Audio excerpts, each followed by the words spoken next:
Welcome back to the channel. Today we have a piece of news that will surely make millions of Red Devils hearts flutter or maybe even burst with hope. The taboo guys from Qatar, specifically Sheikh Jassim, have never given up the intention of taking over Manchester United. Yes, you heard that right. While Manchester United is lost, deep in a crisis of form, heavily in debt, and Sir Jim Ratcliffe seems to be exhausted, the door from the Middle East has opened once again. Is this the light at the end of the tunnel that we have been waiting for after more than 20 years under the lost Glazers? Let's find out now. Do you remember many years ago when the Middle Eastern bosses started pouring money into European football, especially Man City or Paris Saint-Germain? Many people were skeptical, even laughing. They thought that money was only to polish their names, could not buy big titles, especially the Champions League. But look now, Man City has fulfilled their dream of winning the European Championship, and Paris Saint-Germain, under the leadership of Nasser Al-Khelaifi, for 14 years of tireless investment, has finally reaped the sweet fruit. PSG no longer only knows how to buy expensive stars, they have started over with a more solid foundation, a quality young squad, and an excellent coach like Luis Enrique, and then achieved a different position in the eyes of many people when they convincingly became European champions.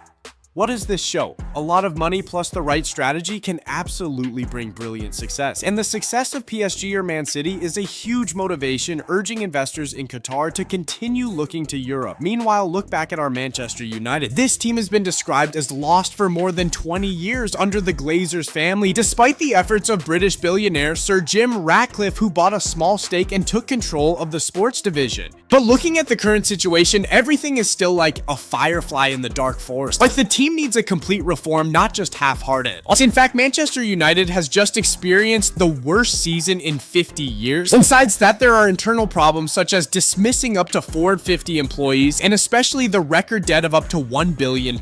Not participating in the Champions League next season will certainly greatly affect revenue and the ability to attract stars. The situation is so bad that some close sources have revealed that Sir Jim Ratcliffe is exhausted from having to deal with too many problems from the Glazers co-owner. Perhaps he and his team want to leave the theater of dreams. And that's when the information from the prestigious journalist Sam Wallace of The Telegraph appeared, confirming that the Qatari side has not given up on the idea of taking over the Red Devils after the failure in 2023. Do you remember in 2023, Sheikh Jassim, along with Nasser Al-Khelaifi, yes, the president of PSG, participated in the bidding process to buy the team. Sheikh Jassim is a Qatari prince and the son of the former prime minister of Qatar. Although informed, Nasser Al-Khelaifi denied directly intervening in the negotiation process to buy Man Utd. But with his position holding a lot of power in Qatar in the football world, as chairman of Qatar Sports Invest in a subsidiary of the Sovereign Wealth Fund and chairman of beIN Sports, he has always been considered a bridge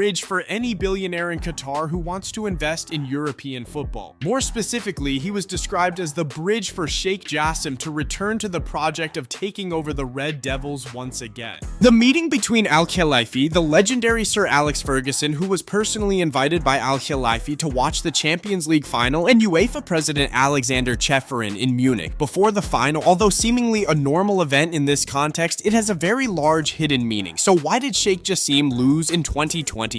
According to documents released by the New York Stock Exchange, Sir Jim Ratcliffe won not because of his higher bid. The main reason was that the Middle Eastern side's intentions were not approved by the Glazer. Sheikh Jassim and his group wanted to buy all the shares of the club, including those of the minority shareholders, and clear the debt. They wanted to push the Glazers out of Old Trafford completely and create their own empire so that they could have full control over everything. This went against the plans of the Glazers, who wanted to bite deeper into the club for a while longer. So although Sheikh Jassim wanted to buy 100% and clear the debt, the Glazers did not sell all, and Sir Jim Ratcliffe won with a deal to buy a portion of the shares and manage the sports division. But now things are changing rapidly. Manchester United's current situation, with its disastrous performance, internal turmoil, huge debt, and a share price near its initial listing price in 2012, shows that over the past 13 years, the Red Devils have only gone down, not up. All of these problems are seen as opportunities for the Qatari side to be confident that the time has come for them to come back from failure in 2023. PSG's success in the Champions League has given Al-Khelaifi more time and motivation to support Sheikh Jassim.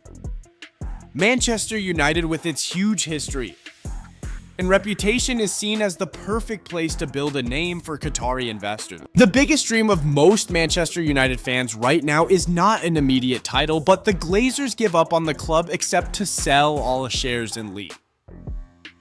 They want someone more worthy with both heart and vision to rebuild the entire team. And Sheikh Jassim, with the intention of taking over the whole team and clearing the debt, seems to be showing himself to be that person. And the success of PSG or Man City under the hands of Middle Eastern owners will certainly urge Sheikh Jassim even more. From a personal perspective, with Manchester United in a dire situation and signs that Sir Jim Ratcliffe is struggling the return of Qatar, and in particular Sheikh Jassim with his intention to buy the club outright and clear its debts, is a huge glimmer of hope for fans. The proven success of Middle Eastern owners in rebuilding clubs gives confidence that with the right strategy and heavy investment, Manchester United can absolutely return to their position. However, the biggest hurdle still lies with the Glazers. Will the pressure from the club's dire situation, the anger from the fans, and the debt burden be great enough to make them finally sell the entire golden goose, or will they still try to hang on? This is a question that only time can answer, but at least the fact that Qatar has not given up is a very positive sign. What about you? Do you believe Sheikh Jassim and Qatar will be the ones to rescue Manchester United from the Glazers? What do you think about their return? Leave your comments below so we can discuss. If you find this video interesting and informative, don't forget to like, share it with the Red Devils community, and especially subscribe to the United Universe channel or your channel name, and turn on the notification bell so you don't miss out on in-depth analysis videos and the hottest news updates about Manchester United. Thanks for listening, and see you in the next videos.